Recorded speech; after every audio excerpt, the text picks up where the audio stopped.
If you haven't heard about Anchor, it's the easiest way to make a podcast. Let me explain.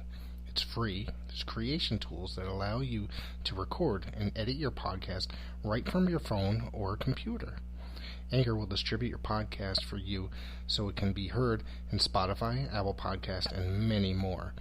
You can make money from your podcast with no minimum listenership.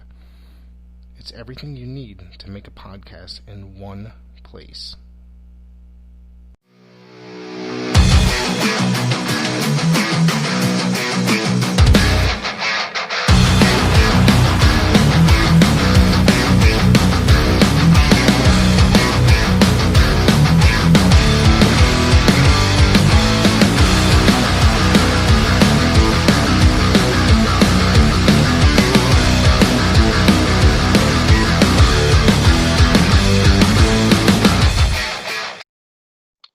All right, everybody. Welcome to the Pro Wrestle Zone podcast. As always, Danny Beast 94 here, and alongside with me, hailing from Chicago, Illinois, weighing in at 180, probably 75 pounds, probably a little bit less than that.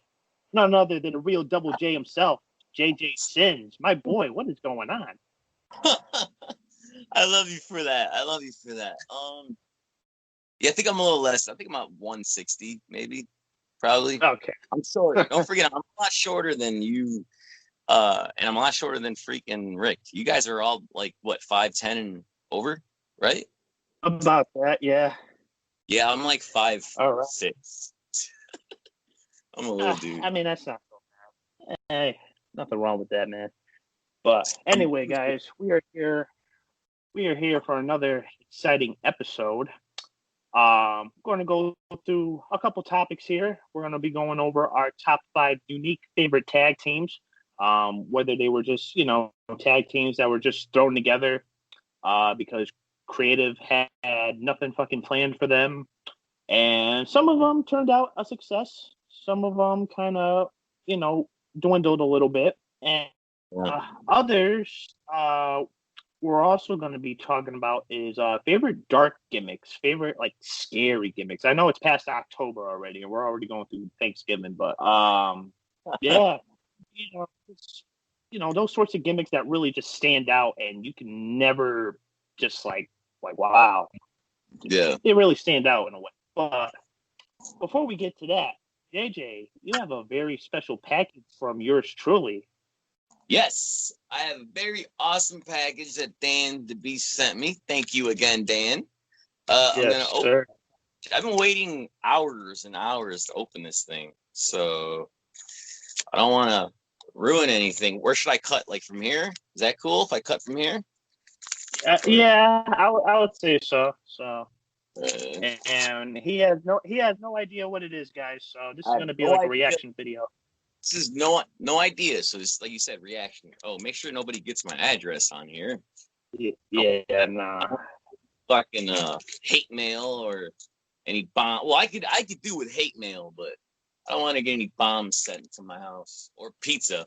Right. Pizzas. Yeah, we don't want that. So, all right. What is? Oh, damn! Oh my God, Dan! Holy shit! Whoa! This is the Honky Tonk Man Ultimate Signatures. What the hell? And Johnny B. Bad? Look at this. Yes, sir. I love Johnny B. Bad. And I love Honky Tonk, obviously. I don't know who I'm more excited for, Johnny B. Bad or Honky Tonk Man. Holy shit! I love Johnny B. Bad. He was so flamboyant. And on the back is it says Ultimate Signatures. Congratulations. You've received an autographed card from 2020 Leaf Ultimate Wrestling. Never heard of that. On the front of this card are authentic autographs of Honky Tonk Man and Johnny B. Bad. The authenticity of these cards is guaranteed by Leaf Trading Cards. Hope you enjoy your piece of history. I definitely enjoy my piece of history. Holy shit, Dan. Thank you. Oh my God. This is so cool. For the camera. You know what? I saw that and I was like, you know what, Johnny B. Bad, the fact that JJ is such a WCW guy like myself, I was like, all right, yeah, I have to cop that for him. So yeah, I'm a big WCW mark. Big WCW mark. Yeah. Oh my God, dude. Thank you. Thank you so much. Look at this. Yeah. I'll probably hang this up in my wall in here. I got room on my wall, like in here, to hang it up. So thank you. This is a fat card too. It's really thick. Yeah, man. I don't want I to. actually I got DVD Freak the Jeff Jarrett card from that same company off eBay. So I never heard of Leaf Wrestling until I discovered them on eBay, and I was just like, all right, well, you know, some autographs are pretty affordable. Some of them are pretty skyrocketing, but other than that, I was like, you know, I saw that and I was like, all right, yeah, I think JJ would like that. I love this. This is fucking awesome. I don't have Johnny B. Bad's autograph at all. No, I don't. Nothing. And I'd rather have a Johnny B. Bad autograph than a Mark Merrow. That's Yeah, just, I would pretty much say the same. yeah. You know, Yeah. Mark Merrill was a dick anyway. Like, how would you not want to show off Sable like that? Like, are you ashamed? Like, seriously? Yeah, you're right. You got a good point. Were you drinking a Power? And you want to call him? Yeah, I'm drinking Powerade. I got and it's blue, right? Well, I got Yeah. put wine for no. Yeah. So thank you very much. I appreciate that. That's fucking dope. No problem. So, yeah. So, getting on to our top 5 favorite unique tag teams. Like I said, basically two guys, probably two guys or more who were basically just like thrown together out of just no curiosity. Like, hey, we have nothing planned for you. Let's put you guys together, see how you guys mesh. And like I said, some of them become successful in their own way. Obviously, others find their own passage, or they just dwindle down and receive no type of reaction or pop. I might as well start first. Yes. Since this tag team literally just popped in my head. They were pretty recent. They were recently tag team champions probably like 2 or 3 years ago now. And I remember they had an epic match on Monday Night Raw against the former Revival. That was Scott Dawson and Dash Wilder. And that was Chad Gable and Bobby Roode. Now, I would have never thought that tag team would have worked out. Like, obviously, the way I saw Chad Gable, you know, it's kind of like how Damian Sandow was like Miz's stunt double a couple years back, and how he would always do, you know, the exact same moves, but obviously nobody was performing the moves on Sandow. He was just, you know, making himself look like a fool. But the way I always looked at Chad Gable, even nowadays, I can't see Chad Gable as a singles competitor. I feel like as a tag team competitor, that's where he shines. He's kind of like the Charlie Haas of tag teams nowadays. But, you know, seeing him and Rude together, they definitely worked well. They definitely had some great chemistry. The tag team wasn't long. But the match that they had against the Revival for the Raw Tag Team titles a couple years back, that was probably one of the best matches of that year. Really? I think it was like 2018, 2019. It was right in the hints of like the beginning of the year. But okay. Yeah, that tag team. You know, like same thing with Bobby Roode too. You look at Bobby Roode; he's always been a tag team specialist. You know, going back to like his days in TNA, he was part of Team Canada. Going down the line, he was part of Beer Money with James Storm. That was probably one of the most successful tag teams in TNA. And then, you know, going down the line, finally having his single run, becoming TNA World Champion to finally breaking in NXT. And then by the time being called up to the main roster, you know, it was kind of a slow start. You know, I mean, he still ain't up there. I mean, they're really starting to utilize him a little bit more nowadays. But, I mean, he was mainly stuck in, like, the U.S. title picture. And then that's when they paired him up with Chad Gable. Like I said, I like that pairing. I wish they would have stuck around a little bit longer. But like I said, I think when it comes to Chad Gable, he definitely doesn't sit well as a singles competitor as everybody would love to see him as, especially myself. But you gotta look at his credentials back in NXT. I think him and Jason Jordan were the only guys at the time to ever hold the NXT, the Raw, and the SmackDown Tag Team titles before the revival. Really? So, yeah. So the way I see it, Chad Gable, is practically like your modern day Charlie Haas. Like if you were to pick somebody to form a tag team with, I would pick Chad Gable. Yeah, that's interesting. I can't elaborate on that because I don't watch WWE today. Like I haven't watched WWE in years. I didn't even know Chad Gable and Bobby Roode were a tag team. That's how like far off I am when it comes to recent wrestling. And I feel bad saying that. I really do because I love wrestling. But okay, shit happens.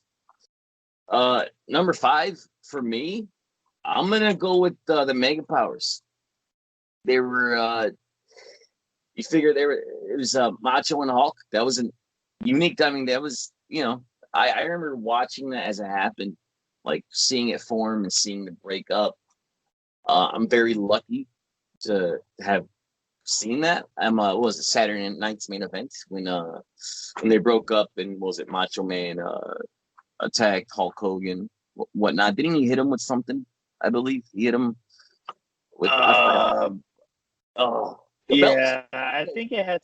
I think it had something to do with like Elizabeth. Hulk Hogan showing like passion towards like Elizabeth being injured or something, and Macho Man basically played the jealous role, which is actually how he was like in real life as well. He was very protective.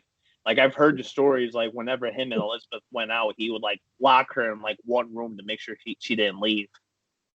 That is so fucked up. What if there was a fire in the building or something, man? Like, well, I would hope he would put her in a room where there's a fire exit door. You're right. I've always thought about that. It's like if you're gonna lock somebody in a building, in a room, what if there's a fire? So, I don't know. That's something I would always think of. But yeah, in that case, you had what? Life imitating art imitates life. Am I right? Pretty much. Yeah. That's fucked up. Yeah, Mega Powers. That's a unique tag team. I would go with that's my number 5. It was fun, watching that as a kid and going back and watching it on the network. It's always fun to relive that shit. So yeah, I'll go on number 5 with the Mega Powers. What's your number 4? Oh boy, you know what? Number 4 for me, it's probably going to go the same route as like Macho Man and Hogan here, but I'm going to have to go with Triple H and Stone Cold Steve Austin, the 2-man power trip. Now, that was very unique in a way because you would never thought two guys who, butted heads throughout the years would actually, be a tag team. And obviously, Austin made the heel turn at WrestleMania 17, aligning himself with the Boss, which nobody ever saw coming. Nobody would ever thought, like, oh, Steve Austin's going to be a heel. But the way I see it, throughout Austin's tenure, him being a legit badass, he was being a heel already without people's intentions. Like even when the whole WrestleMania 13, they did the whole switch with Bret Hart becoming a heel and Austin becoming a face. Austin was still technically a heel. I mean, Bret was too, but he was practically aligning himself more with people in his country and saying "fuck American fans." Yeah. Now, the thing with Austin and Triple H, though, it was so sudden. I think there was a match. I think there was like a steel cage match the following week between Rock and Stone Cold, and I think Triple H was coming out to assist Rock, but then that kind of finessed, and he ended up hitting Rock over the head with a steel chair. And we didn't see Rock after that for another 6 months because that's when The Rock was transitioning into Hollywood as he went to go do the Scorpion King.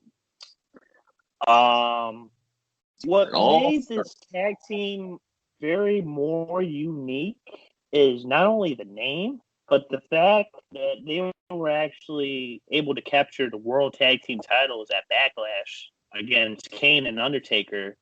So now you have Austin as the WWF champion, along with one half of the tag team titles. On the other side, you got Triple H as the IC champion, and him holding the other half. So that was kind of like, whoa, okay. That was, never saw that coming, obviously. And obviously, that all dwindled down as soon as Triple H lost the IC title at Judgment Day to Kane. They ended up losing the tag team titles to Jericho and Benoit on Monday Night Raw. The same Monday Night Raw episode, Triple H tore his quad. And that was the last we would see of Triple H for about another 9 months or so, until he came back at Madison Square Garden for that episode of Raw in 2002, declaring that he was going to be in the Royal Rumble match. You know what? I always said it. Like, I think there was a big missed opportunity if Triple H wouldn't have gotten injured. He would have played a big role in the Invasion storyline. Especially the Survivor Series team, because honestly, the way I saw the Survivor Series team, which I mentioned it in my recent video reviewing Survivor Series 2001, take Jericho and Big Show out of that team and swap it with Kurt Angle and Shane, you would have two legit WCW guys on one side, even though Shane was the owner of the Alliance. I think there should have been some type of storyline involved where it was like, all right, Shane's kind of rethinking, like, okay, I regret doing this, and now he has to align himself with Kurt Angle, where it's like, all right, let's take this, let's finish what you started, like, let's do this, let's align ourselves. So have not Austin, but let's have The Rock, Undertaker, Kane, Kurt Angle, and Shane taking on Austin, RVD, Booker T, Big Show, and Jericho. So, yeah, I mean, and obviously with two big names like that. But, man, that sounds interesting though, dude. Yeah. Why aren't you writing for creative? You know what? It baffles me the way that things really didn't go down. And the way I see it, if Sting were to have not sit the rest of his contract, his AOL Warner contract, and actually went to WWE, we could have had an early installment of Triple H versus Sting right there. Oh, man. And that would have been really nice to have seen, back when both wrestlers were in their prime. Not to dog anybody for anything, but the missed opportunities, man. But what can we do? We can sit here and, was it armchair quarterback, they call it, or fantasy booking. But yeah, we could sit here and fantasy book all fucking night if we wanted to. Like, totally. Right. Yeah, just the possibilities. Man, that'd be awesome. Well, that's a really good choice for number 4. My number 4, you mentioned some of these wrestlers. I'm gonna have to go with I'm gonna go with Rock and Sock Connection, man. Yeah, I'm gonna have to go with that, man. It's again, so again, come on, it's Rock and Mankind aren't they attributed to having the most highest rated segment on Monday Night Raw? Aren't they? Yeah, and it was like a 10 point something, or was it like an 8? It was a ridiculous number. I remember. Yeah, it was during the. I believe it was during the. It was a segment. Mankind was basically hosting The Rock a "This Is Your Life" party. Yeah, but that was actually funny. Yeah, that was actually funny, entertaining. I just had to go with the Rock and Sock connection just because it was so popular. It got over. Again, they were. You can say that the Rock and Mankind were in the highest rated segment of Monday Night Raw history. Not many wrestlers can say that. So yeah, I'd have to go with them too. What are your memories of Rock and Sock Connection? Because my memories are very blurry, pleasant of Rock. You know what? My memories of Rock and Sock, they were funny. Obviously, you would see Mankind trying to cut promos like The Rock, like what The Rock and Sock is cooking, and I thought that was funny. This was like around the time Mankind was starting to rock the blue jogger sweatpants, and I think his career was starting to really dwindle down because I think it was like right around the time he was discussing. I'm not sure if it was in his book or it was in like a segment I was watching, but this was like really around the time he was really starting to forget things, and his body was starting to wear down. Which is why he wanted to do those final two matches with Triple H, not only at Royal Rumble, but No Way Out. But another reason why he stuck around that long was because of Stone Cold's injury. Oh, really? I didn't know that. So yeah, because as soon as they took not Triple H, but as soon as they took Stone Cold out of the equation, at Survivor Series, as we've seen, Stone Cold getting ran over by the car, and it literally took like a year for them to find out who the fuck ran over Austin. It was at the time, Foley basically volunteered, like, hey, Austin's not going to be around. You got Triple H and Rock. You're going to need like that third guy, and plus Undertaker was out with an injury himself. So, really? Mankind basically, or not Mankind, but Mick Foley basically just filled that void for as long as he could. More power to him. I mean, he probably went to Vince like, hey, this person's not here. This person's not here. You need me to step up. Put me in, coach. And you got to respect that. And you said he was forgetting stuff and beat up around this time too. And the fact that he did that. I think he took like too many shots in the head. Like even like nowadays when he does interviews, like I think he said like trying to remember certain things, like they're pretty fuzzy. Like especially like the Hell in a Cell match. Like I think the Hell in a Cell match played like a big contribution to like, some of the outgoings of that. So. And that's insane when you think about that. Just that one match, kind of attributes to a lot of memory loss. That's unfortunate. Sad. And it makes me feel bad because all my memory loss. Well, I have dealt with some head injuries, and when I was younger, I did deal with I probably got maybe 2 or 3 concussions as a kid before I was 15, I would say. I probably had a few concussions, and a lot of partying as well. But that's awful. Yeah, I'd rather say like, oh, my memory loss is due to roughhousing instead of partying. But that's shitty. That's gotta suck. It's unfortunate, but sometimes you're here. I mean, hey, he was a wrestler, and like everybody says, it's not ballet. So, and you got to respect what Mick Foley did for the business. So, now are we on number 3 now? We are on number 3. Coming in at number 3 for me, it's going to surprise you a little bit because they did hold tag team gold. This was in WCW. It was very short too, and the only reason why I bring up this team is because it was so weird. But it was so unique seeing them paired up together. And the tag team reign, I believe it only lasted one day because they won it at a pay-per-view and they literally lost it the next night on Nitro. And this was during the downfall of WCW as WCW was basically going down headfirst, with the ship, kind of like Jack with the Titanic, you know what I mean? So, coming in at number 3, this is going to surprise you. Vampiro and the Great Muta. Oh, okay. I vaguely remember them as a tag team. I do, but very vaguely. Yeah. Oh my God. Yep, they were part of this. I believe it was called like the Dark Carnival. Yes. Basically hosted by the Insane Clown Posse as they made their way into World Championship Wrestling.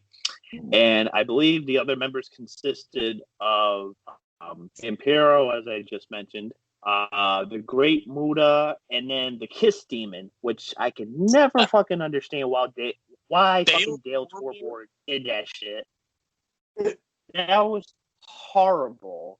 No wonder why he went on to fucking manage the White Sox. But at the same time, they ended up winning the World Series in 2005. So, yeah, I give him more credit. He jumped from one sport to the other. You know, he wasn't no Randy Poffo who was pitching for the Cincinnati Reds and then went to wrestling. We already know who that turned out to be. But, yeah, very, very, very true. Yeah. Wow. But you know what? It was such a unique tag team for them to actually hold gold at that time. Then again, I don't really think WCW knew what the fuck they were doing at that point. They were just throwing guys together. At that point, they had guys like Billy Kidman feuding with Hulk Hogan. I was like, what the fuck is this? Hulk Hogan's gonna want somebody like Billy Kidman to go over him? Hell no. Other bookings, probably, but I would never have saw Billy Kidman as like a top tier, like, you know, main event guy who would draw money like that. You know, maybe if you brought him down to like AAA or like some type of Mexican style wrestling, maybe. But you know, I gotta debate with. I gotta disagree with you on that only because Kidman was over, man. That whenever he got up to do that, that was Shooting Star. And I remember this as a kid, as it happened.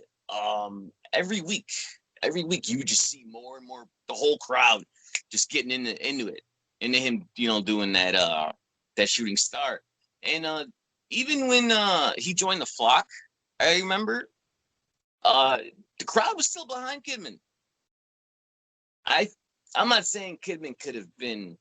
All I'm saying, I wouldn't just doubt Kidman that he was over, man. Like, no, he was pretty over. That's the thing.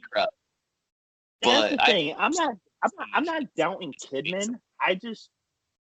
That's the thing. Like, I'm not doubting Kidman.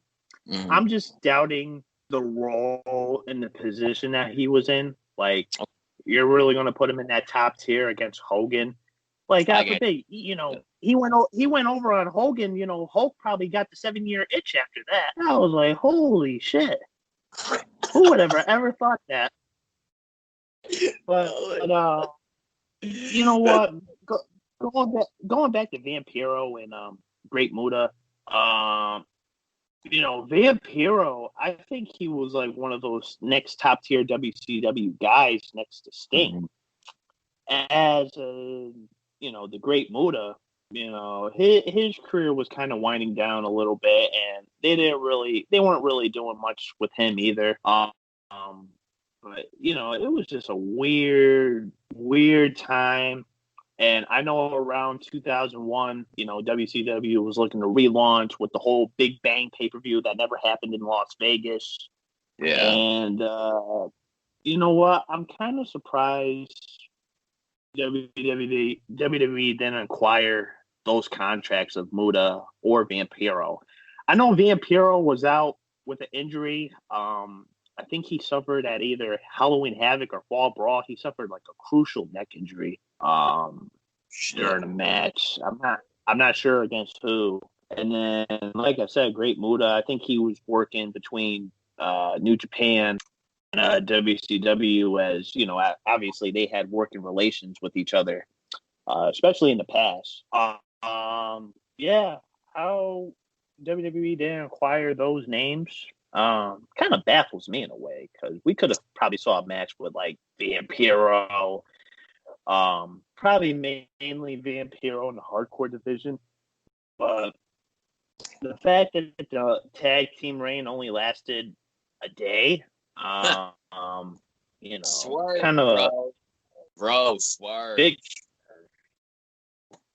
But yeah, I mean that's my number three, and I think the only reason now is my number three is just probably just like the presentation itself. Like you got Vampiro and Great Muda. They're coming out with the face paint, and they just look It was like just fucking cool. demonic with each other. Yeah, they just look fucking dude. When I first saw Vampiro was in WCW, I was hooked on Vampiro. I'm like, who the fuck is this? Who is this guy? Yeah. And I would watch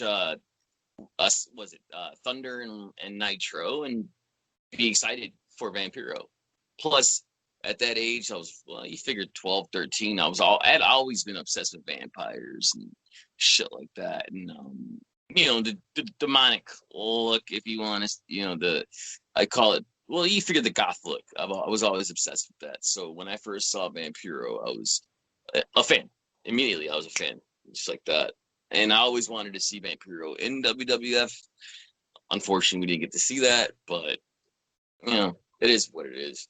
My number three, I'm gonna go with I'm gonna go with Owen Hart and Yokozuna for number three. Okay. Yeah. Did I steal that? That you didn't have that, did you? Honestly, I was gonna go with that for my number two, but I might have somebody else in mind. So you're good. Yeah, I'm gonna go with Owen and Yoko. Just because it's Owen Hart, Yoko, and who was managing them?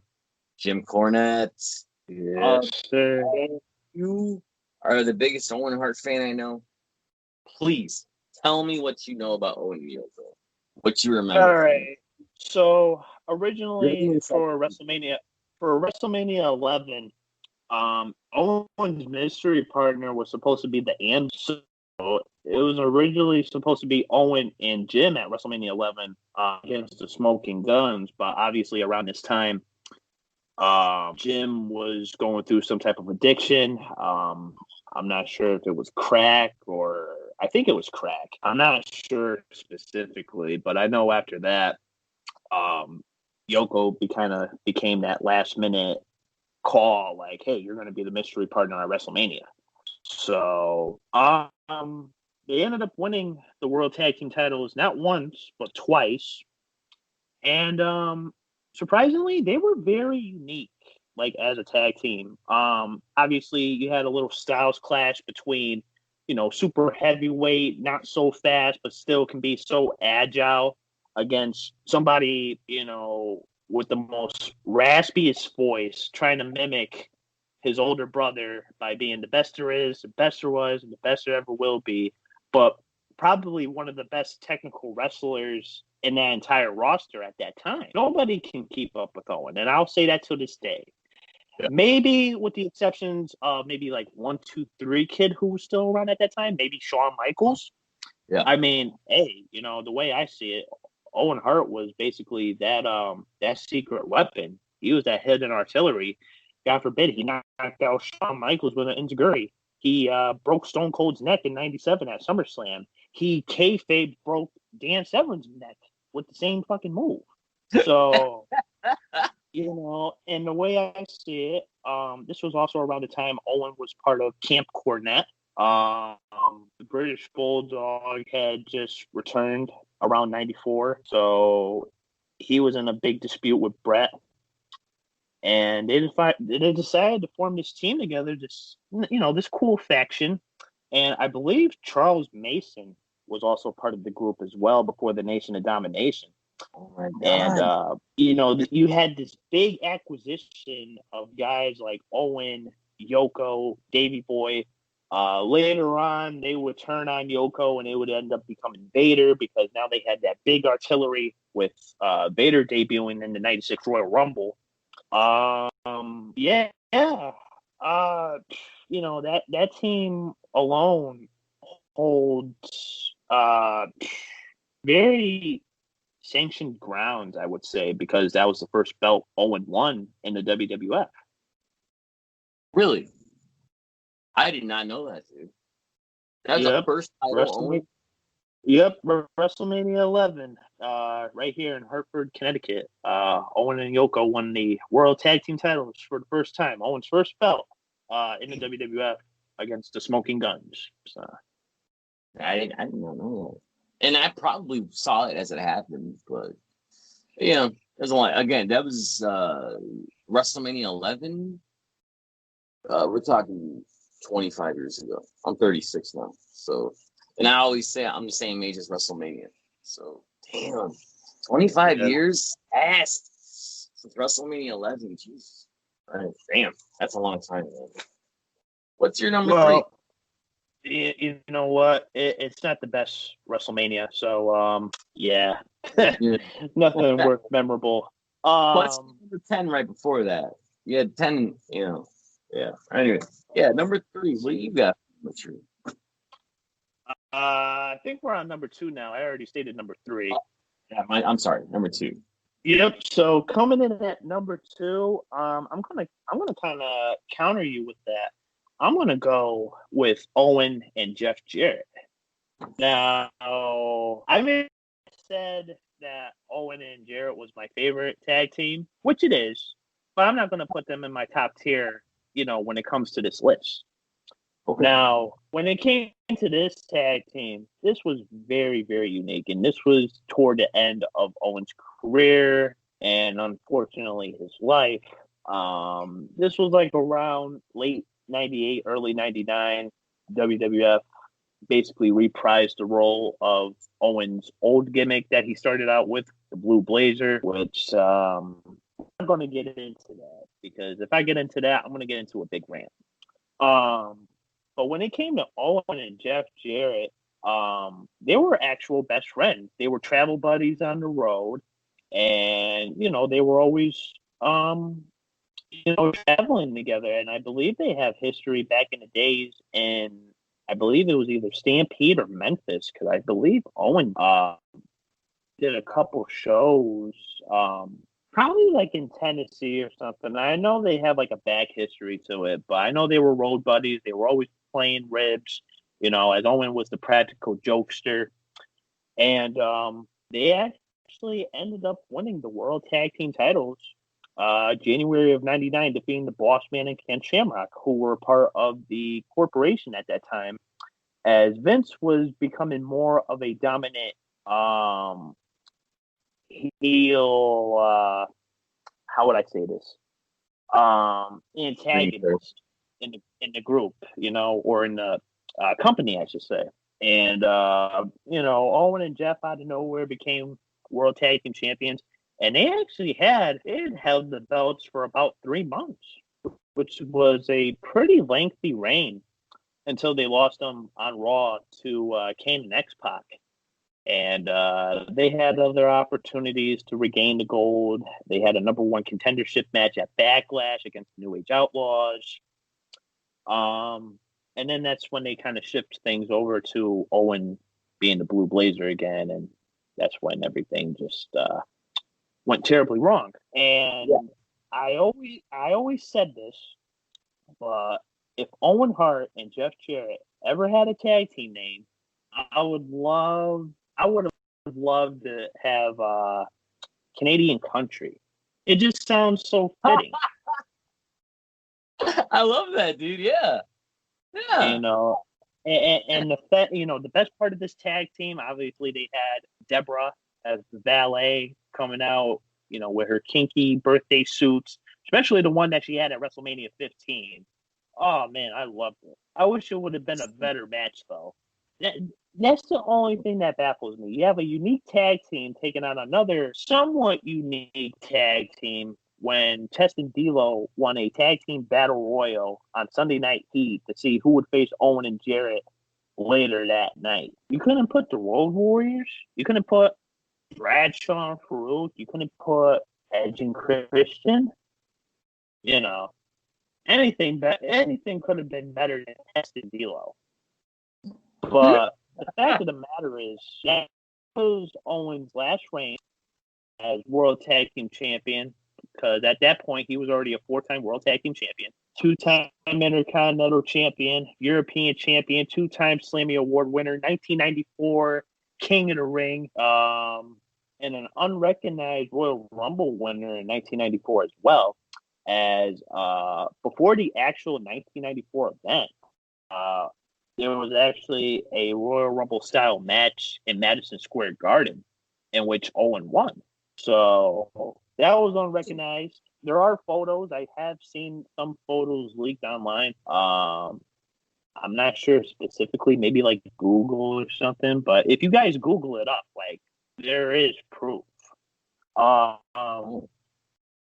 yeah, you know what? Owen had so many credentials, so many achievements under his belt, no pun intended. But I think out of all tag team reigns, I wouldn't say Jared and Owen was the best, because I think the best tag team that Owen was a part of was him and the Bulldog. But when you look at Jared and Owen, that could have been, a highly underrated team, going forward. Whether they were a tag team, tagging up together, or somewhere down the line where they could have incorporated the story of Deborah having an affair with Owen, and then having Jared and Owen feud, maybe leading to a big match at SummerSlam. That would have been nice. All right. My number 2. I had multiple tag teams written down here. My number 2, I'm gonna have to go with. I'm just gonna go with Buff Bagwell and Too Cold Scorpio for number 2. Okay. Only because I remember this fairly vividly as it happened when I was a kid, and I remember seeing Marcus Alexander Bagwell. I was a fan of his, and next thing I know, he was showing up on TV with Too Cold Scorpio, and they had those funky tights on WCW Saturday night, and it won me over as a kid. When I was a kid, I was all over it. Is that Buff Bagwell's first tag team in WCW? I don't know. Oh my God. You know what? I can recall so many tag teams. Like, he was in a tag team with Scorpio, as you mentioned. Yeah. I believe he was also part of a short-lived tag team with the Patriot, Del Welch. Yes. I'm not sure if you remember that. I believe that was him, and that was after him and Scorpio, I believe. I'm almost positive. Then Scotty Riggs, right? Scotty Riggs. Yep. American Males. American Males. I love that song, dude. American Males. And then he was a tag team with Scott Steiner, right? Or pretty much. Oh no, it was Scott Norton, I think. Yeah, you're right, Norton. Well, it was some big buff dude named Scott. That's all I remember.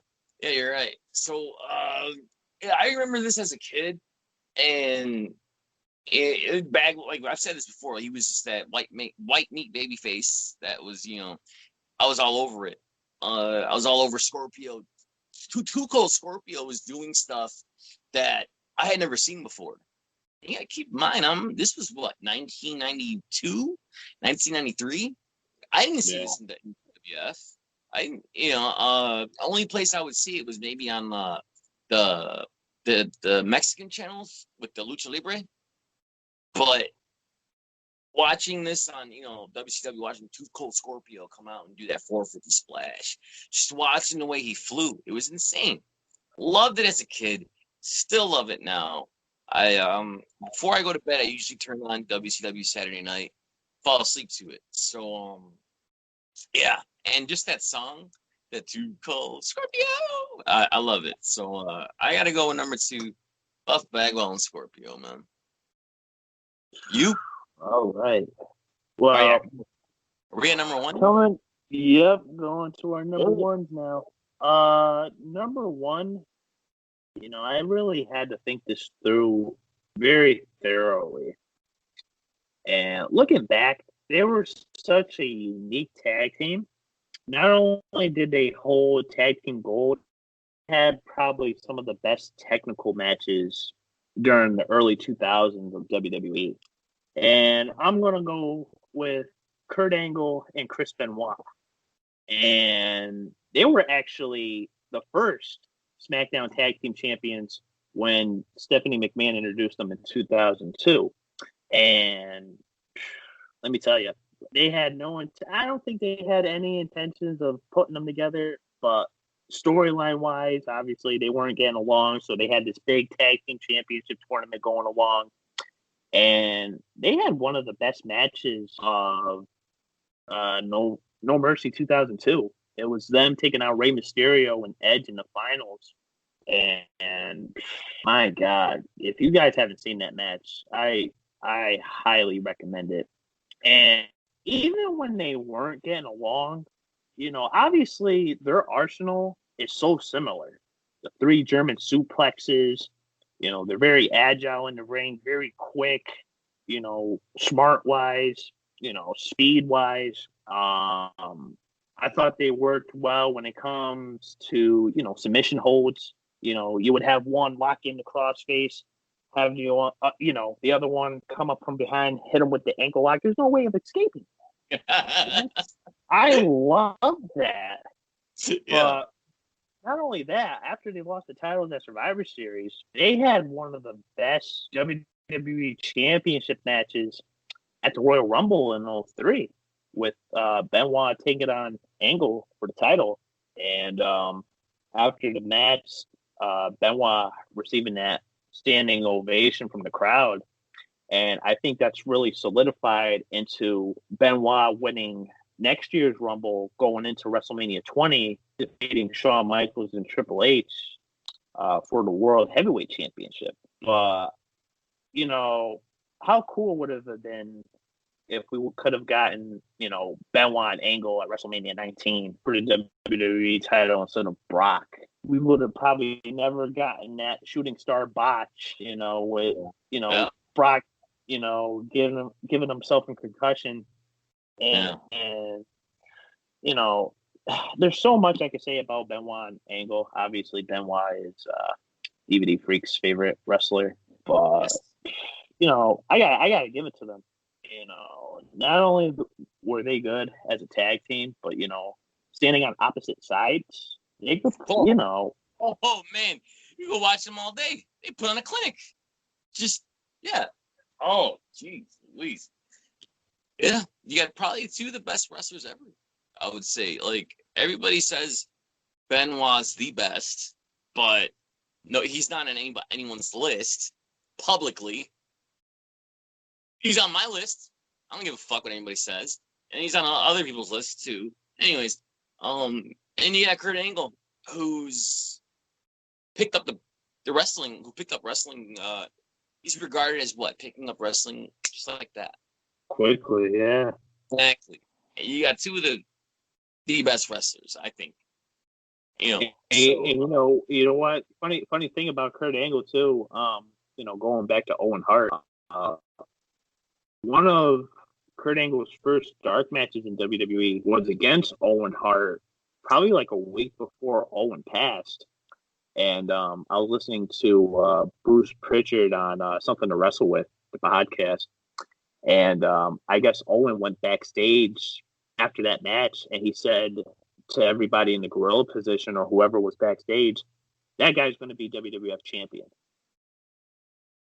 Shit. Was that recent? Was that like within a couple of weeks? Within a few weeks? That episode? That was probably like, yeah. It was a dark match too. It was a dark match before, I believe, like Monday Night Raw, and this was like literally like. Yeah, the episode of the Something to Wrestle With. I want to say it was like, I think it was like a couple months back. Probably like a year ago or so, they did like a tribute episode to Owen Hart, and they had mentioned the Angle Owen dark match, and they were talking about how Kurt picked everything up so quickly. He had a dark match against Owen. And after that, Owen went backstage and basically praised him and said, this guy's going to be the next WWF champion. And he called it. Shit. Like, I mean, damn. That's insane. My number one? Just imagine a feud between them. That would have been, man. That would have been great. It's just a damn shame what we had to, have. But my number one, Focusing on positive, not on negative. You know, gotta go with Hollywood Blondes, man. For number one, you had Sonny Steve Austin and Flying Brian Pillman. As a kid, I was a huge Sonny Steve Austin fan. I don't know why. You figure I was about 7 or 8, maybe 9 years old at the most, and always just enjoying watching Sonny Steve Austin wrestle. And I remember being a huge fan of Flying Brian Pillman, the guy with the Bengals trunks or whatever. Yeah, the Cincinnati. Yeah, and then next thing I know, these two guys are coming out as a tag team. Keep in mind, I'm just a kid. I don't know what the hell's going on. Wrestling, it's real to me. And I loved the Hollywood Blondes growing up as a kid.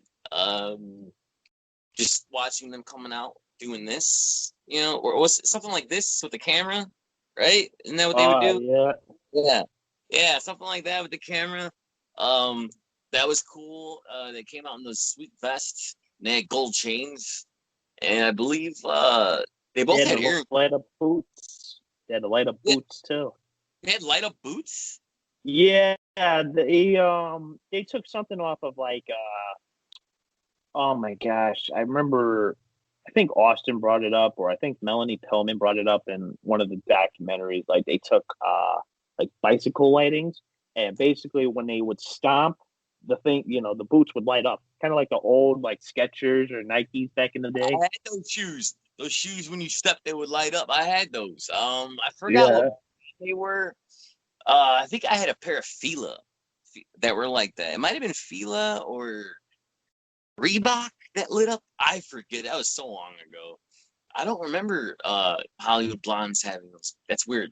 But yeah, I loved Hollywood Blondes, and that was a classic case of creative. And Stone Cold on his podcast, and I've heard him say it more than a few times, like, yeah, they ain't got nothing for you, ain't got no creative for you, so they gonna stick you in something. And look what happened. Unfortunately, it ended too. They weren't together that long. What? No. A year, if that, maybe more. I don't remember. They weren't together long. It ended too soon. I know that. And they were like Rover with the crowd. Unfortunately, they disbanded them for some reason. I don't know if it was maybe knew somebody, because I know WCW at that time had a revolving door of creative. Was Bill Watts probably broke them up? I wouldn't doubt it. Yeah. They had Bill Watts. They had the guy from Pizza Hut or whatever that guy was. But I wonder who broke up the Hollywood Blondes. It's probably Bill Watts. No? You know what? I can either think of two names, either Bill Watts or Eric Bischoff. Only because I know Eric Bischoff probably didn't see anything in Austin, like merchandise wise. Like he wouldn't believe as like Austin being a guy who would sell merchandise, being over with the fans. And it's crazy because like this was around the time, before Austin got involved with the tag team, he was looking to go for like the US title run, and he was supposed to be managed by Harley Race. After that, Arn Anderson, I think it was Arn Anderson or Dusty Rhodes, like runs into him in the back, like, all right, we're going to put you in a tag team. And Austin's like, what? Like, I don't want to be in a tag team, Yeah. And later on, as soon as the Hollywood Blondes break up, as soon as they're ready to push Austin, now Austin's like, well, I don't want to break up. I want to be in a tag team with Brian. So now it's like everything switched over, but it didn't really help him so much. And, in the end, it was obviously Eric Bischoff basically terminated him. He basically got his termination papers through FedEx, which I kind of find bullshit. And, I mean, he had a pretty good run in '94. Obviously, like the series of matches that he had with Steamboat for the U.S. title were some of my favorite matches. But we're talking about, wow. Hey, everything happens for a reason, man. Just look at, what happened a few years after Bischoff, let Steve Austin go? Within about 3 years, maybe 2 years, 3 years, he made it. Who made him regret it? He made Bischoff kick himself in the ass. So, everything happens for a reason. That's the way I look at it.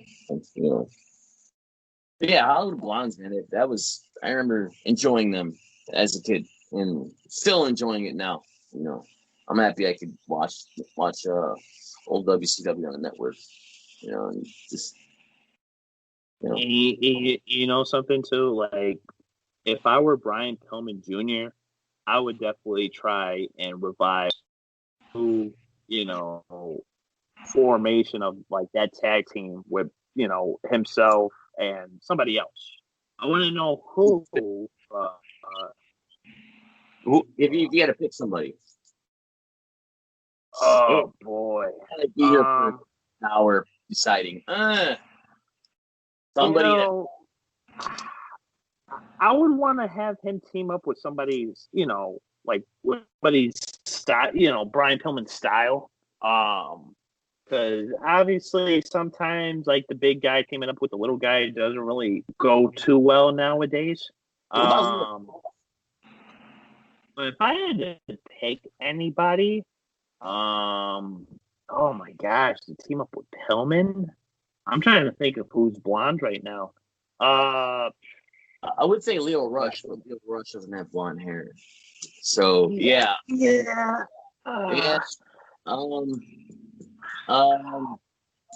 Actually, you know what? A name that actually comes to mind is Zicky Dice. I know what you're talking from on NWA Power. Yeah, that would work.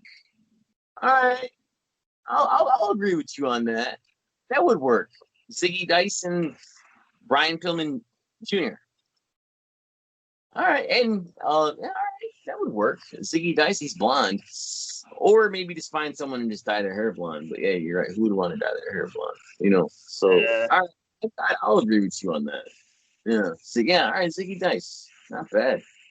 I had fun doing this. It made me think. It was great. I had a lot of good fun doing this. Thank you for this awesome Ultimate Signatures Leaf card. This is badass. Now, what else did we have to talk about here? So we're going to be talking about like favorite like dark gimmicks. Just like dark gimmicks in general. Scary gimmicks or like gimmicks that were supposed to be scary, but they ended up becoming mediocre. Like I said, I think those type of gimmicks was like really what brought out the imagination of like professional wrestling. Obviously, it wasn't as a lot of it isn't realistic. Like when you look at guys like Undertaker and Kane, like that's how people grew up and had trust issues. Hey, they weren't really fucking brothers. Like, oh fuck you, you just ruined my childhood. But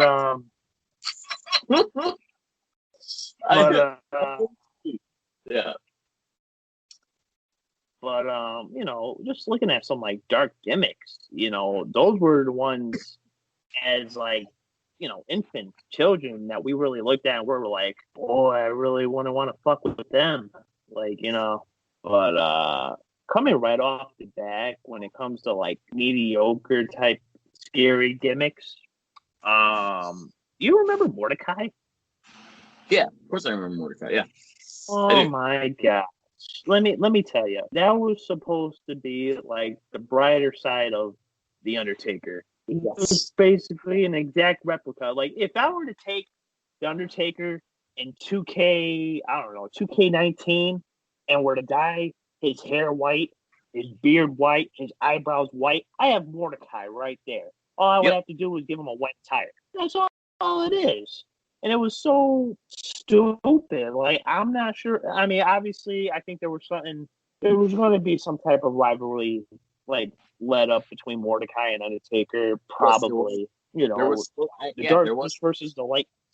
Heaven and hell, even though Mordecai was, I guess, the brighter side of hell.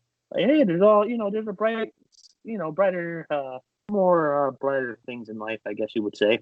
And, Obviously, that didn't work out. Obviously, he would get sent back to developmental. And then when ECW got relaunched in '06, he would come back as Kevin Thorne. Which, fun fact, when he came back in ECW, it was supposed to be a vampire tag team. He wasn't supposed to be a single superstar. He was supposed to team up with Gangrel. What? I did not know that. So he was supposed to originally team up with Gangrel. Obviously, that didn't work out because I believe Gangrel, I think he had already negotiated a contract, and I think they released him before he ever made it on television because he was dealing with weight issues. Oh, I think I heard something about that, yeah. But I remember specifically seeing the promos like as a kid of like Mordecai, and I'm like, what is going on here? And then he would debut at Judgment Day, squashing Scotty 2 Hottie. You know, he had like one of those like creative entrances. Comes out with the big cross, spikes it down, flames come up. I'm just like, what the hell? This looks like something. This looks like Create a Wrestler or something. But I mean, as appealing and cool that he, you know, and appealing and cool that, you know, he was at the time as a kid, like, oh, this guy looks cool. Like, no, looking back at it now, it was such shit. Yeah, it was so bad. But, you know, talking about other dark characters, I had mentioned him. Actually, no, I didn't mention him. Oh, actually, yeah, I did. So talking about like Great Muda, obviously he, you know, repackaged himself throughout the years, whether it was going through like the face paint, his style of wrestling. But another name that comes to mind when it comes to, I wouldn't necessarily say scary, but kind of like a darker side is Jushin Thunder Liger. And the match that comes to mind, there was a match between him and Muda in '96, and it got to the point where Liger's outfit was practically torn up, destroyed. But it came a point in that match where Liger torn his attire apart, and he had all white face paint on, and he started spraying green mist. And I think that was like his alter ego. I hope I'm saying this right. It's Kishin Liger, basically like his evil alter ego. And he's only ever done it twice. It was at one time in '96, and then I think it was like sometime this past year, towards the end of last year, before he retired. Really? Yes, sir. I did not know anything about Jushin Thunder Liger's alter ego. I did not know anything about that. Holy shit, that's cool. And I've always been either that, like, you know, my first memory of him is seeing him with Sonny Ono in WCW on Nitro, and you know, yeah, wow, I did not know that about Jushin Thunder Liger. You blow my mind. Well, I mean, dark characters. Obviously, I mean, come on. Obviously, the Undertaker. Besides the Undertaker, yeah, I was always drawn to the darker characters, and I remember seeing Mordecai and thinking, "Oh, this looks cool," but I was older at the time, and then I remember watching and just thinking it was like, flopped. Like, all right, this is horrible. No wonder why it flopped. And then we're gonna go dark characters. To me, Vampiro was somewhat of a darker character. Which is probably why I gravitated towards that when I was first saw him at about, say 14, maybe 13, 14, you know, and around that time, that was when I was already myself at that time, dressing in all black, long dark hair, black nails, you know, just dyed hair. Yeah, I was always a little weirdo, you know, no matter what. I guess you're just born that way or something. I don't know what it is. But as I told you, when Undertaker first came out, keep in mind he was a bad guy, and I'm 6, 7 years old, and I'm eating up. Like, who the fuck is this? It's cool. Yeah. So I was always drawn to the darker characters. When you said dark characters before we started recording, first thing that came to my mind, I know this is funny, the very, very short-lived gimmick in WCW called Seven. Oh Yes. my god, I was just gonna bring that up. Yeah, dude, I remember watching it, like watching those promos, those little teasers or whatever, and like, man, this looks kind of cool. Yeah, I'm probably what, 15, maybe 16. Like, all right, this looks cool. It looks like Uncle Fester, but it looks kind of cool. The fuck is going on? And then I remember seeing Dustin Rhodes basically just floating to the ring. And I was at my girlfriend's house at that time. And she's like, what the fuck is this? I'm like, I don't know.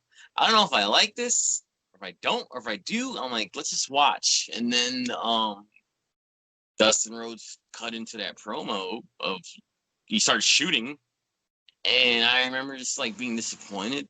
Like, man, like I was kind of looking forward to this character, even though it probably would have been stupid. Who knows? But You know what? And I'll come back to the creepy portion of this, because some of those segments and promos that he has were just like, you're watching children sleep. You're looking through the window. I didn't look at it like the way I see it, he was kind of like a sex offender of like Freddy Krueger's fucking family heritage.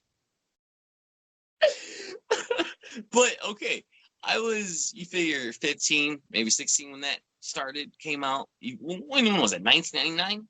99. Yeah. All right, I was 15, 16, or I don't remember thinking that, like watching it. I was just like, this looks pretty creepy and it looks kind of cool. I want to see where this goes. I remember being at that age. Granted, yeah, I was a little older, but I genuinely wanted to see where is this going to go. I was just a fan of wrestling. I wasn't a smarten up fan. I wasn't, wrestling was wrestling to me. I knew it was wrestling, but I just wanted to see, where is this going to go? And then that Brusso shit happened, and I was like, and then I remember we changed channel to Well, you know what? I think that's why the gimmick was scraped at the last minute, because of the whole, demographic and just, basically traumatizing kids by looking out their window. Like, obviously, kids are probably going to bed and be like, is Seven looking out my window? I don't know. But that's such a cool name, though, man. Seven Deadly Sins. I don't know. I was looking forward to it, and I should probably be ashamed that I'm admitting that. But I was looking forward to see, like, where are they going to go with this? Yeah. And then Bray Wyatt comes to mind, another dark character. I mean, I know he was a cult leader. Oh man, I'm like, that's cool. I dug it. I got the sheep mask somewhere up here. What other dark characters were there? Was Demolition considered two dark characters? I wouldn't consider them dark, because they weren't necessarily somebody who, they were a force of intimidation. Obviously they were somewhat of a, WWE version of the Legion of Doom, before they actually acquired LOD. But I wouldn't necessarily consider them dark.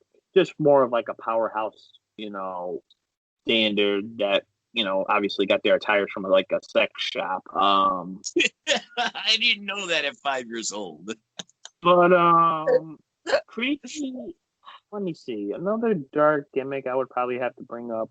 Probably right around the time Sting was repackaged. Obviously, just being the Surfer Sting, throughout his,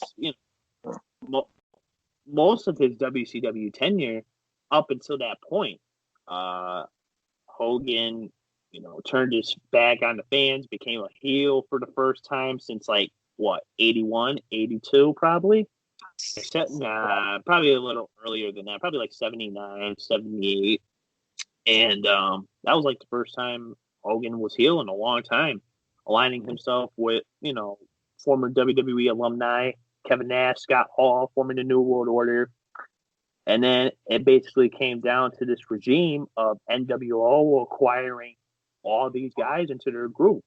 You know, Billionaire Ted, they ended up getting Sean Waltman, the Giant, who was opposed of the NWO, and then all of a sudden just joins them. I Macho remember Man that when that Randy happened. Savage. And it got to the point where Sting was practically being questioned. Like, where do you align yourself? WCW or ECW? And they got to the point where they introduced the fake Sting. And I think he ended up attacking Luger in the parking lot in that episode of Nitro where he jumps out the limo. He attacks him in the rain or something. I believe, yeah, that was our first taste of the fake Sting. Am I right? Yeah. I remember being all over that. It led up to I believe it was the Fall Brawl War Games where you had Team WCW versus Team NWO. Fake Sting comes out, and then after that, the real Sting comes out, starts wailing on everybody, and after that, he was just like, "All right, I'm out of here. You guys don't trust me? Fuck you guys. Leave arena." Comes out on Raw, or not Raw, but Nitro the next night, you know, basically cutting the famous promo of his, you know, how he's poured his blood, his sweat, and tears for WCW, and how he considered himself a free agent. He leaves, and that was the last time we would see, you know, Sting as colorful as he was that night. Yeah. Going into the next week, he was still verbal. This was before he became completely silent, but he came out with the half face paint. You know, he still had this portion showing, and you know, this was obviously like an early design. And I believe it was actually Scott Hall who came up to Sting, and he was like, "Yo, kid, you ever seen The Crow?" And that's where Sting. Oh, I'm pretty sure Sting probably saw The Crow. That's where he got the idea of, you know, the Crow character. We would see Sting hanging from the rafters with the vultures. You know, extended down from the harnesses. You know, attacking NWO members, attacking WCW guys. Where it got down to a point where he would turn his back on the WCW guys and give them the bat, basically just saying like, "All right, where's this leading to? Come on, hit." I remember that. Oh, so great. It was, the anticipation was so real because this is what made WCW win the war for 84 weeks, 83 weeks or so, and Sting wouldn't fight again until Starrcade '97. So Sting was out of action. He was basically just chilling, getting paid for, you know, just shooting these promos where he wasn't verbally talking or wrestling at all. Genius. Fucking genius. He didn't say a fucking word. Just completely revamped himself. Didn't say a word. And, oh my God, dude. And I remember being like, when I was a kid, I liked Surfer Sting, but I wasn't a super fan of Surfer Sting. I was as a kid, and I should have been. I really should have been, but I wasn't. Just, I don't know. Anyways, but once Sting, you know, did the whole Crow gimmick, man, I was 13, maybe 13, 14, or 12. Yeah, because Hogan turned heel in '96. I just turned 12, so I just remember that and just being all over it, man. Like, it's so cool. And the Crow at that time had just came out in '94. So it was only 2 years old, and that was one of my favorite movies, was The Crow. So man, that was great seeing Sting. And like, who is he with? Is he with WCW? Is he NWO? And then I forgot, what was it? When did Sting finally show his alliance to WCW? Wasn't it I want to say it was World War III. Was it World War III? No, I forgot what pay-per-view it was. He came down from the ring and he finally like beat up. He hit a bunch of WCW guys with his bat, and it like he let everybody know like, hey, I'm CW. And I remember being I think it got down to a point where basically Hogan and them offered him a spot in the NWO. He showed up the next night. I think it was in like one of those like MGM resort shows where they were at Disney, and Hogan gave Sting the shirt. You know, he was putting the shirt up next to him, and then I think Sting hit him with the Scorpion Death Drop, and that's when he was wailing on everybody. Is that how it happened? I'm pretty sure that's how it's happened. As far as I recall. From my memories, I just remember we were watching a pay-per-view. Sting came down the rafters, and that's how he showed, you know, WCW. I'm probably wrong, but that's what I remember. Unless there's, what is that? That effect? I forget that effect. Whatever it is, not forget it. Unless I just made it up in my head. But, from what I remember, it was a pay-per-view. I don't know. I'm gonna want to Google this afterwards. Like, when did Sting really show his true colors? Like, when did Sting let us know he was with WCW? I thought it was a pay-per-view. But yeah, I was all over the dead Crow Sting. I was all over this. And you know what? The one thing that baffles me, that makes me not like WCW as much, is after that whole angle at Starrcade, you know, Sting finally winning the world title after like being on hiatus, you know, they start doing this whole NWO Hollywood versus NWO Wolfpack. And what the fuck do? They put Sting in NWO and they make him look like a fucking goof. Tomato paste. Yeah, fucking tomato paste. Yeah. And that was when, around the time I stopped playing a lot of wrestling. Yeah. You know, you got you know, and I think that was also around the time Sting was going through drug issues, because I think he was using a lot of substance abuse, and I think that's when he decided to, you know,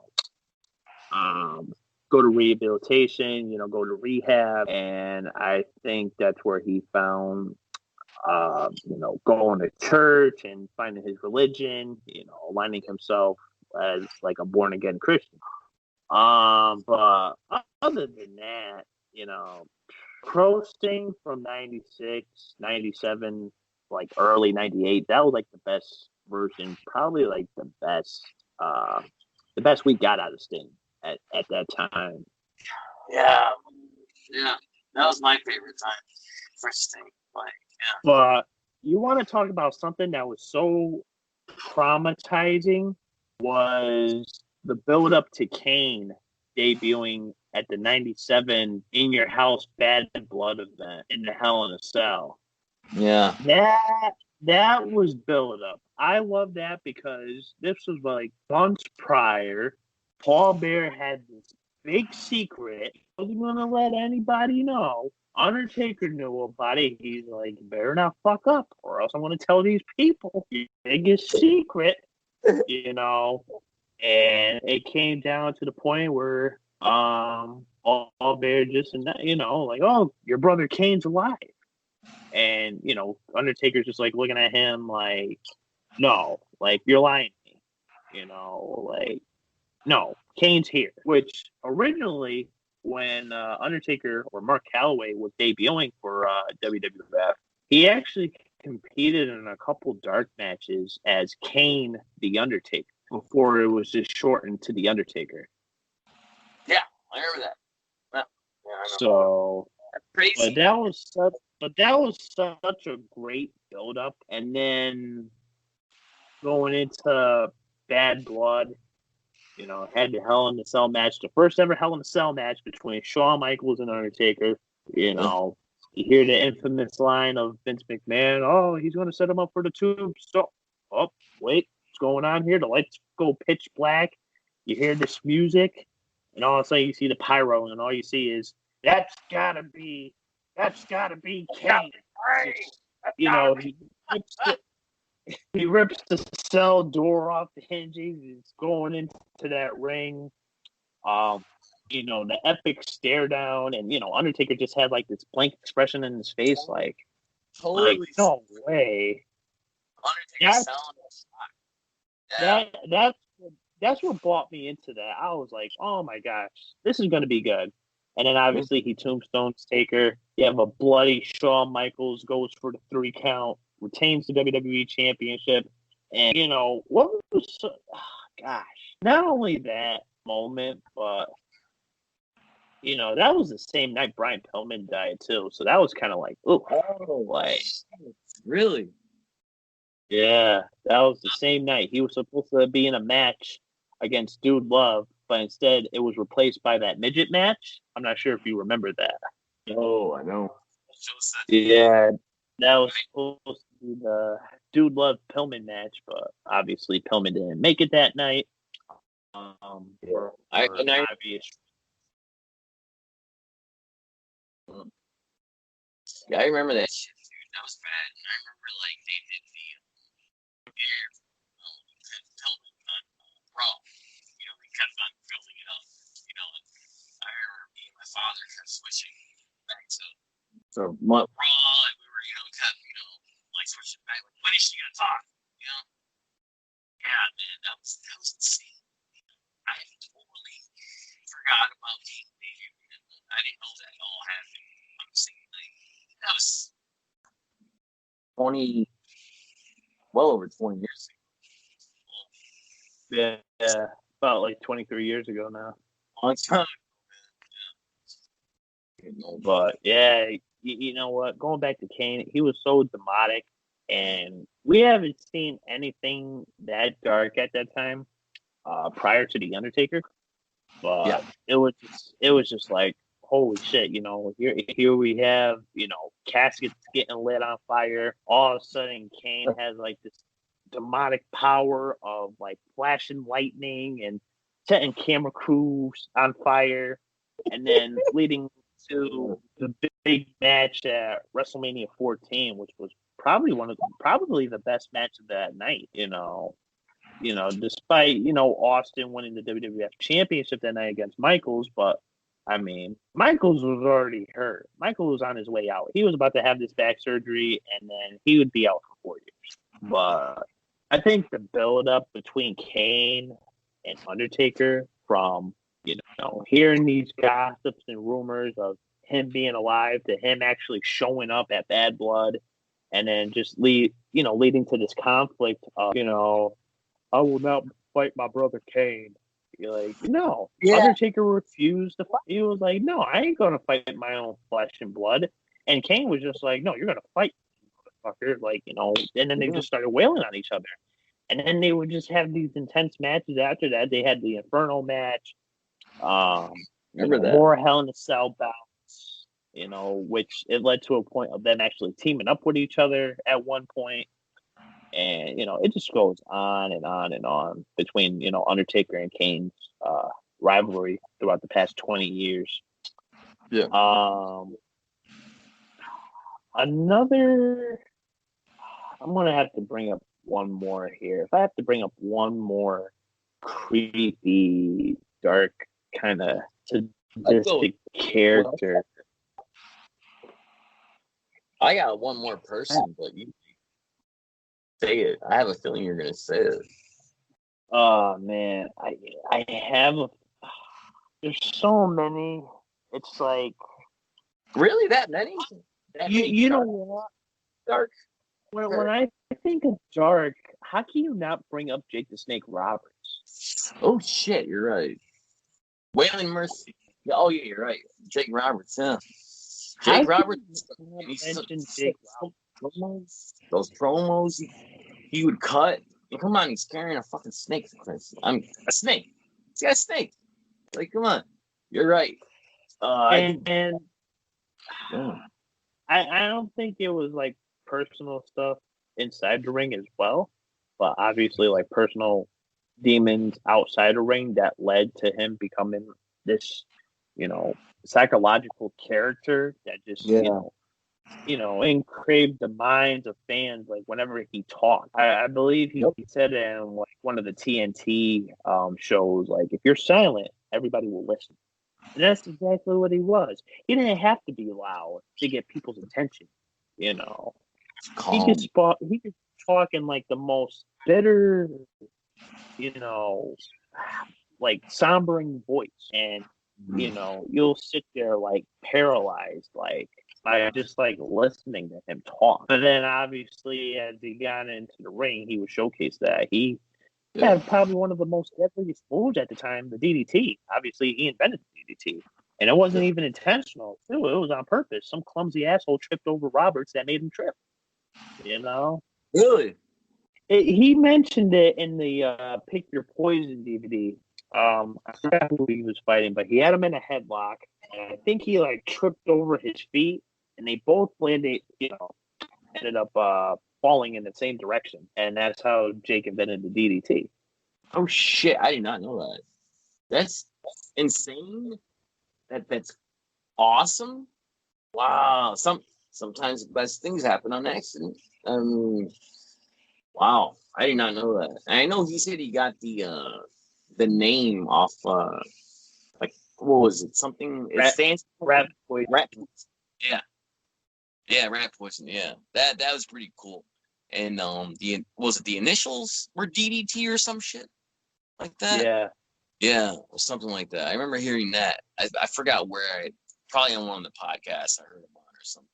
You're right. Jake Snake is definitely one of those dark characters. Damn, it's a good choice. There's a lot more dark characters. I never even looked at it like that. Like, yeah. I remember just being mesmerized by Jake Snake as a kid.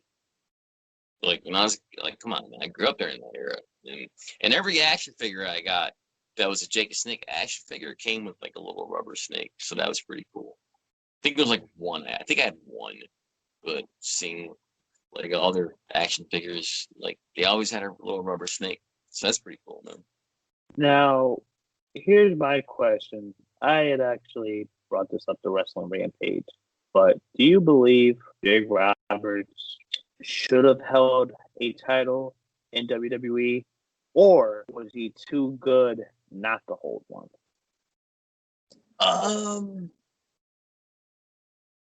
In hindsight, I think he was bigger than any belt. I look at it like now, like hey, Jake, he didn't need a belt. It's Jake Snake. Enough said.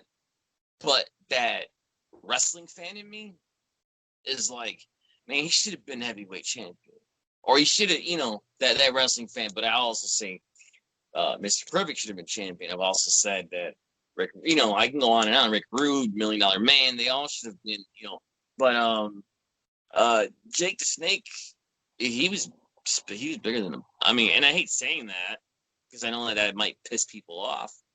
But Jake didn't need a belt. He did not need a belt. It was Jake Snake Roberts. He didn't need a belt. What's your thoughts?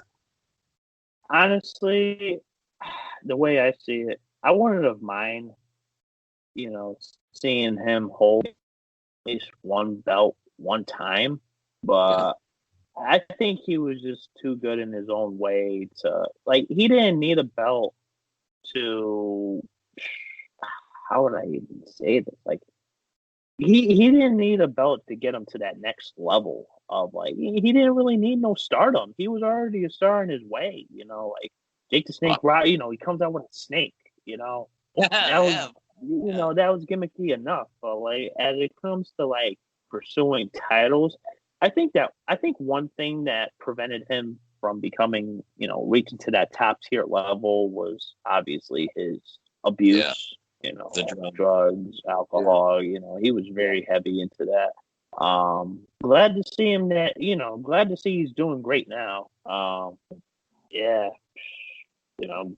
Really glad to see he's turned his life around, because the way I see it, he should have been dead a long time ago. And I don't mean that in any, dreadful way, like, oh, he should be dead. No, I don't mean that in any way possible. But the way he was abusing his body and, just psychologically and mentally not right. Yeah, I'm surprised he wasn't dead like 20 years ago. So Yeah, he's yeah. A lot of people are lucky to be alive after such heavy partying. Yeah, and the fact he got clean and he straightened his self out, that's awesome. Like hell yeah, man. And then that shows anybody can get clean. And you know, say I've had a lot of fun in my day too. So so when you say like, yeah, you're surprised he's alive, yeah, I feel that way a lot too. Like, damn. well, you know what? I can't be the one to brag because it's like, obviously, my father has gone through the same circumstances of, drinking all his life. He started when he was about 11, 12 years old. He's going on, actually, he just turned 48. So, he's finally clean. He's been clean for about a year or two now, finally married, finally got his life intact, but obviously he suffered the consequences of drinking. Obviously like cirrhosis, diabetes, bad anxiety, it got to the point where he was drinking so much, he was, like hallucinating and basically seeing things, hearing things, and he was just not the nicest person when he was drinking. But anyway, getting back into the world of professional wrestling and outside our personal lives, yeah, you know what, Jake the Snake, demonically, I think that's like the word of the day. He was the most overrated character that you didn't need to put a belt on him. You really didn't. You didn't need a belt to put him over. He was already over as it was. He had a snake. He had a snake in a bag. Come on, man. Well, you don't need a belt. You got a snake. You come in the ring. A badass song. It's like I like dig it. I can't even think of it. I can't even hum the song right now. But it was a badass song. That was a great song he came out to. The crowd is cheering, and he didn't need no damn belt. He didn't need a belt. He had a bag. And better than him hearing the words "trust me." Like, all right, we get it. I'm not sure if that was supposed to be like a babyface thing where he's like, "Trust me." Why would I trust you? Stone Cold DTA. Or DPAP. We're not.